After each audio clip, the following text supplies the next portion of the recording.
రెండవ అధ్యాయంలో శ్రీకృష్ణుని లీలలను క్లుప్తంగా వివరించడం జరిగింది. ఒకసారి హఠాత్తుగా శ్రీకృష్ణుడు తన పాదాలను పైకి చాచి బండిని తన్నాడు. అతని పాదాలు లేతాకుల వలె కోమలంగా ఉన్నప్పటికీ బండి తలక్రిందులై పడి విరిగిపోయింది. అది మనకు తెలిసిన శకటాసుర వృత్తాంతం. ఇంకొకసారి తృణావర్తుడనే యోగ సిద్ధులను కలిగిన రాక్షసుడు సుడిగాలి రూపంలో బృందావనానికి వచ్చి బాలకృష్ణుని ఎత్తుకుని వెళ్ళిపోయాడు. కానీ ఆ విధంగా చేసి అతడు తన మృత్యువుకే కారణమయ్యాడు. కృష్ణ బలరాములు గోష్టమునకు పాకుతూ వెళ్ళి దూడల తోకలను పట్టుకొని నిలబడేవారు. అప్పుడు దూడలు భయపడి పరిగెడుతూ వారిని బురదలోనూ పేడలోనూ లాగుతూ ఉండేవి. కృష్ణుని ఈ బాల్యలీలను చూసి యశోదారోహిణులు దివ్యానందంలో మునిగేవారు. కృష్ణుడు అతని సోదరుడు బలరాముడు రహస్యంగా తమ ఇళ్లలో ప్రవేశించి కప్పు నుండి వేలాడదీయబడిన ఉట్లలో దాచిన పెరుగు వెన్నెలను దొంగలిస్తున్నారని బృందావన గోపికలు యశోదమ్మకు ఫిర్యాదు చేశారు. ఒకసారి యశోద శ్రీకృష్ణుని నోరు తెరిచి అతడు మన్ను తిన్నాడేమోనని చూసింది. తనతో పాటు విశ్వంలోని సమస్తాన్ని అందులో చూసి ఆమె నివ్వెరపోయింది.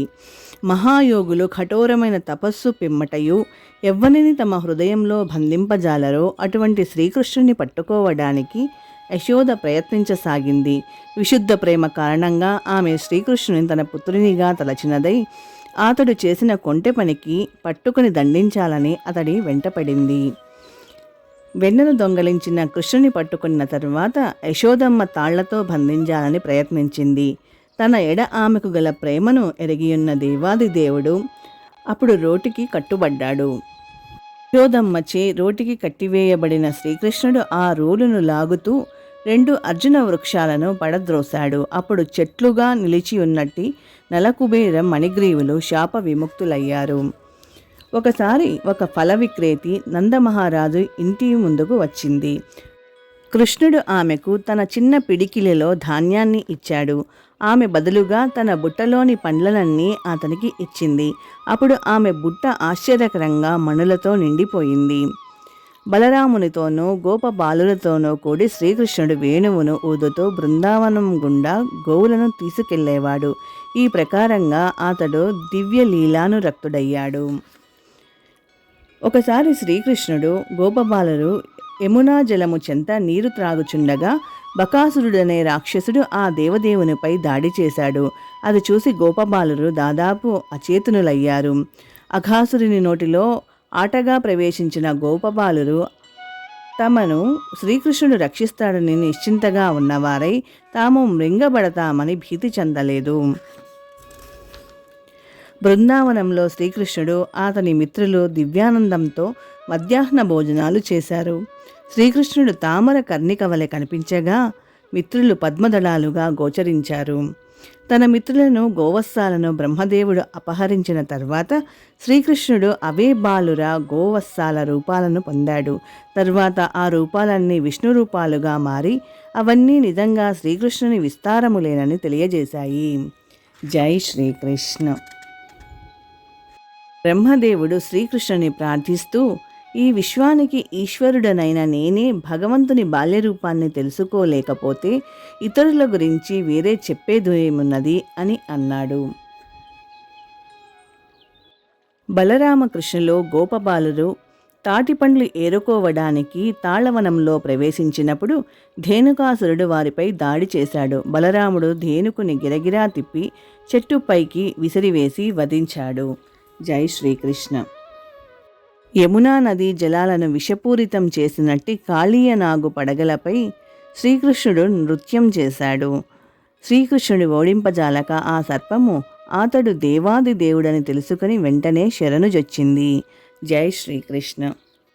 బలరామకృష్ణులు ఇద్దరిని అపహరించాలనే ఆశతో గోపబాలుని వేషంలో వచ్చిన ప్రలంబాసురుడనే రాక్షసుని బలరాముడు ఒక పిడికిలితో కొట్టి వధించాడు. కృష్ణ, బలరామ, ఈ దావాగ్ని చేత మేము తప్తులమవుతున్నాము. మేము మీ పాదాలనే ఆశ్రయించాము. మీరు మమ్మల్ని ఈ ప్రమాదం నుండి కాపాడగలరని మాకు తెలుసు అని గోపబాలురు ఆర్తితో అన్నారు. అప్పుడు శ్రీకృష్ణుడు అగ్నిజ్వాలలను మృంగివేశాడు. జై శ్రీకృష్ణ.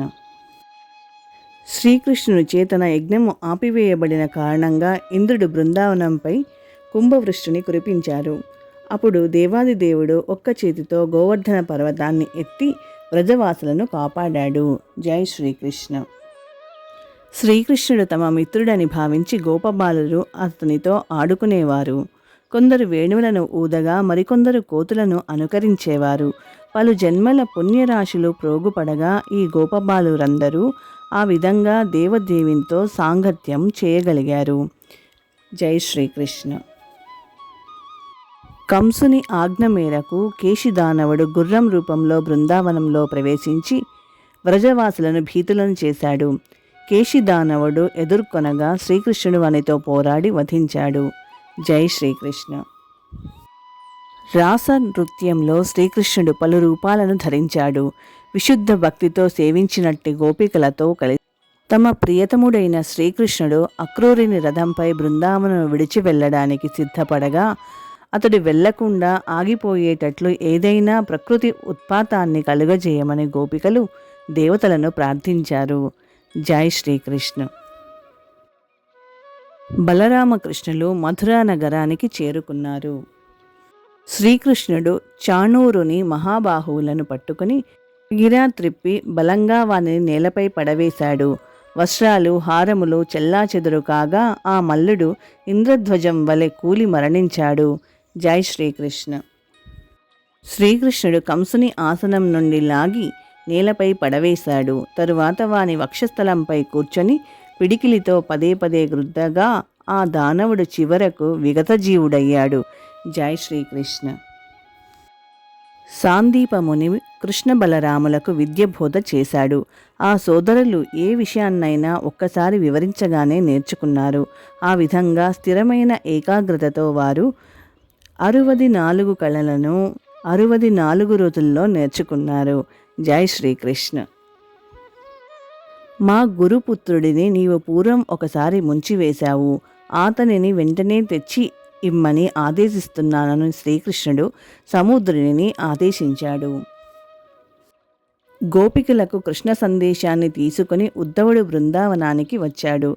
కానీ కృష్ణ తలంపులలో లగ్నమైన రాధారాణి మధుపమునే ధూతగా భావించి దానితో మాట్లాడసాగింది. జై శ్రీకృష్ణ. గుహలో నిద్రపోతున్న వ్యక్తి తనతో యుద్ధాన్ని తప్పించుకోవడానికి యత్నిస్తున్న కృష్ణుడని తెలిసి కాలయవనుడు అతనిని బలంగా తన్నాడు. నిజానికి ఆ నిద్రించే వ్యక్తి ముచుకుందుడు. అకాలంలో తనను నిద్రలేపినందుకు అతడు కోపితుడయ్యాడు. కేవలం క్రోధపూర్ణమైన చూపు ద్వారా అతడు కాలయవనుని భస్మీపటలం చేశాడు. జై శ్రీకృష్ణ. రుక్మిణీ స్వయంవరంలో శ్రీకృష్ణుడు నక్కల మధ్య నుండి జింకను సింహం హరించినట్లుగా రాజుల సమూహం నుండి రుక్మిణిని అపహరించాడు. శమంతకమణిని అపహరించాడని శ్రీకృష్ణుని నిందించిన తన అపరాధానికి ప్రాయశ్చిత్తం చేసుకోవడానికి సత్రాజిత్తు తన పుత్రిక సత్యభామతో పాటు మణిని శ్రీకృష్ణుడికి సమర్పించాడు. జై శ్రీకృష్ణ. భౌమాసురుడు తన త్రిశూలాన్ని విసిరే లోపలే శ్రీకృష్ణుని సుదర్శన చక్రము వాని శిరస్సును ఖండించింది. జై శ్రీకృష్ణ. జలక్రీడలు చేయడానికి బలరాముడు యమునా నదిని చెంతకు పిలిచాడు. కానీ ఆమె రాలేదు. అప్పుడు అతడు తన హలంతో వందలాది పాయలుగా చీల్చివేస్తానని యమునను బెదిరించాడు. భయభీతురాలై యమునాదేవి అప్పుడు బలరాముని చెంతకు వచ్చి కృపను చూపమని వేడుకుంది. జై శ్రీకృష్ణ. మిత్రుడైన కుచేలుని తన రాణి పర్యంకముపై కూర్చుండజేసిన తర్వాత శ్రీకృష్ణుడు నానా రకాలైన పూజా ద్రవ్యాలను సమర్పించి స్వయంగా అతని పాదాలను కడిగాడు. జై శ్రీకృష్ణ. ధర్మరాజు నిర్వహించిన మహోన్నతమగు రాజసూయ యజ్ఞంలో శ్రీకృష్ణుడే అగ్రపూజను అందుకున్నాడు. జై శ్రీకృష్ణ. శిశుపాలుడు శ్రీకృష్ణుడి ఏడ పరమద్వేషి అయి ఉండి నిరంతరం అతనిపై అవమానకర వాక్కులు కురిపించారు. చివరకు దేవాదిదేవుడు తన సుదర్శన చక్రాన్ని ప్రయోగించి శిశుపాలుని శిరస్సును ఖండించాడు. జై శ్రీకృష్ణ. భగవంతుని గురించిన పూర్ణ జ్ఞానంతో పురోగమించని వారి కొరకే శ్రీకృష్ణుడు తన దివ్య లీలను ప్రదర్శిస్తాడు. అటువంటి వారు ఆ భగవల్లీలను తలుస్తూ పూర్ణ లాభాన్ని పొందవచ్చును. భగవంతుని నామరూపాలకు తేడా లేదు కాబట్టి అతని దివ్యలీలలకు రూపానికి కూడా భేదం లేదు. అల్పజ్ఞులగు జనులు కొరకే వ్యాసదేవుడు మహాభారతాన్ని రచించాడు. దానిలో కృష్ణ భగవానుని భిన్నమైన కార్యకలాపాలు వర్ణించబడినాయి. మహాభారతము ఒక ఇతిహాసము. శ్రీకృష్ణుని దివ్యకర్మలను అధ్యయనం చేయడం ద్వారా, వినడం ద్వారా, స్మరించడం ద్వారా శ్రీకృష్ణుని దివ్య పాదారవింద స్మరణలో సదా లగ్నమై ఉండేవారు. పూర్ణ కృష్ణభక్తి భావనలో, భక్తి యోగంలో నెలకొనేవారు అయిన విశుద్ధ భక్తులను భౌతిక జగత్తులో ఉన్నవారుగా భావించకూడదు. తనువు, మనస్సు, వాక్కుతో సర్వదా కృష్ణభక్తి భావనలో నెలకొనే వారిని జీవన్ముక్తులుగా భావించాలని శ్రీల రూప గోస్వామి తెలిపారు. భగవద్భక్తిలో నెలకొనిన వారు ఇదివరకే భౌతిక స్థితిని దాటినట్టివారని భగవద్గీత ఈ విషయాన్ని ధృవపరిచింది. జై శ్రీకృష్ణ. జీవిత చరమ లక్ష్యాన్ని అనుభూతమునర్చుకునే అవకాశాన్ని భక్తులు, అభక్తులు ఇరువురికి ఇవ్వడానికే శ్రీకృష్ణుడు అవతరిస్తాడు. భక్తులు అతనిని నేరుగా దర్శించి పూజించే అవకాశాన్ని పొందుతారు. ఆ స్థాయిలో లేనట్టి వారు ఆ దేవదేవుని కర్మలతో పరిచయాన్ని పొంది ఆ విధంగా అదే స్థాయికి చేరుకోగలుగుతారు. జై శ్రీకృష్ణ. ప్రభు, పరమ నియామకుడా, నీవు ధరణిపై అవతరించినప్పుడు కంస, జరా, సంధాది దానవులు నశిస్తారు. ప్రపంచంలో శుభం వెల్లి విరుస్తుంది. నీవు ధరణిపై నడిచినప్పుడు వజ్రాంకితమైన నీ పాదపద్మ చిహ్నములు నేలపై గోచరిస్తాయి. ఆ విధంగా నీవు ధరణిని, ఆ చిహ్నములను దర్శించే స్వర్గవాసులమగు మమ్ము అనుగ్రహిస్తావు. జై శ్రీకృష్ణ. దేవా, నీవు పుట్టుక లేనివాడవు కనుక నీ ఆనందమయ లీల తప్ప నీ ఆవిర్భావానికి వేరొక కారణం మాకు గోచరించడం లేదు. భగవత్ అవతారానికి భగవద్గీతలో కారణం చెప్పబడినప్పటికీ నిజానికి అతడు తన భక్తులతో వినోదపూర్ణ సమాగమానికే అవతరిస్తాడు గాని అభక్తులను నశింపజేయడానికి కాదు. ఎందుకంటే ప్రకృతి యొక్క చిన్న కాలి చూపుతోనే అభక్తులు నశించిపోతారు. ప్రకృతి యొక్క కార్యకారణాలు అప్రయత్నంగానే జరిగిపోతున్నాయి. నీ నామము సాక్షాత్తుగా నీవు అభిన్నము కనుక భక్తులు కేవలం నీ నామాన్ని ఆశ్రయించి పూర్ణ రక్షణను పొందుతారు. భక్త రక్షణము, అభక్త వినాశనము నిజానికి భగవంతుని కార్యం కానే కాదు. కేవలం తన దివ్యానందం కొరకే అతడు అవతరిస్తాడు. అతని అవతరణకు వేరొక కారణమే లేదు. జై శ్రీకృష్ణ.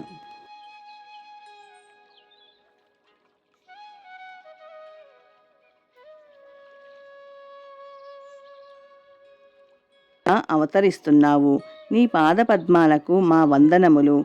ఈ అవతారానికి పూర్వం నీవు మత్స్యావతారము, హయగ్రీవ అవతారము, కూర్మావతారము, నృసింహావతారము, వరాహావతారము, హంసావతారము, రామావతారము, పరశురామావతారము వంటి ఎన్నో అవతారములను ధరించావు. భక్తుల రక్షణార్థమే నీవు ఆ రీతిగా అవతరించావు. స్వయం భగవానునిగా ప్రస్తుత అవతారంలో కూడా ముల్లోకాలలో మాకు రక్షణ నొసగి మా శాంతిమయ జీవన నిర్వహణలోని అడ్డంకులు తొలగించమని నిన్ను వేడుకుంటున్నాము. జై శ్రీకృష్ణ. తల్లి దేవకి, దేవాది దేవుడు తన అంశలతో పాటు నీ గర్భం నందు అవతరించబడుతున్నాడు. ఆదిదేవుడైన అతడు మా సంక్షేమానికే అవతరిస్తున్నాడు కనుక భోజరాజైన నీ సోదరునికి నీవు కూడా భయపడనవసరం లేదు. ఆదిదేవుడు నీ తనయుడైన శ్రీకృష్ణుడు పుణ్య యదువంశ రక్షణకే ఆవిర్భవింపనున్నాడు. అతడు ఒంటరిగా కాకుండా ప్రధానాంశ అయిన బలదేవునితో పాటు అవతరిస్తాడు. జై శ్రీకృష్ణ. కంసుడు ఇదివరకే పలువురు సంతానాన్ని వధించి ఉన్న కారణంగా దేవకీదేవి అతని పట్ల మిక్కిలి భీతురాలై ఉన్నది. కృష్ణుని గురించి ఆమె ఎంతో వ్యాకులపడింది. ఆమె పుత్రుడు కంసునిచే వధింపబడతాడంటూ భయపడవద్దని ధైర్యం చెప్పడానికి, శాంతపరచడానికి తమ పత్నులతో పాటుగా దేవతలు తరచూ దేవకిని సందర్శించేవారని విష్ణు పురాణంలో చెప్పబడింది. ఆమె గర్భంలో ఉన్న శ్రీకృష్ణుడు భూభారాన్ని తొలగించడం కొరకే కాకుండా విశేషంగా యదువంశ ప్రయోజనాలను కాపాడడానికి ముఖ్యంగా దేవకి వసుదేవులను రక్షించడానికి ఆవిర్భవింపవలసి ఉన్నది. శ్రీకృష్ణుడు వసుదేవుని మనస్సులో నుండి దేవకి మనస్సులోనికి చేరి పిదప ఆమె గర్భంలో ప్రవేశించాడని తెలుసుకోవాలి. ఈ విధంగా దేవతలందరూ శ్రీకృష్ణ జనని అయిన దేవకీదేవిని అర్చించారు. జై శ్రీకృష్ణ. ఈ విధంగా భగవంతుని దివ్య రూపాన్ని స్తుతించిన తరువాత దేవతలందరూ బ్రహ్మరుద్రులను ముందుంచుకొని తమ స్వర్గలోకానికి వెళ్ళారు. గర్భస్థుడైన శ్రీకృష్ణుని దేవతల స్తుతించుట అను దశమస్కందంలోని 2వ అధ్యాయనముకు భక్తి వేదాంత భాష్యము సమాప్తం. జై శ్రీకృష్ణ.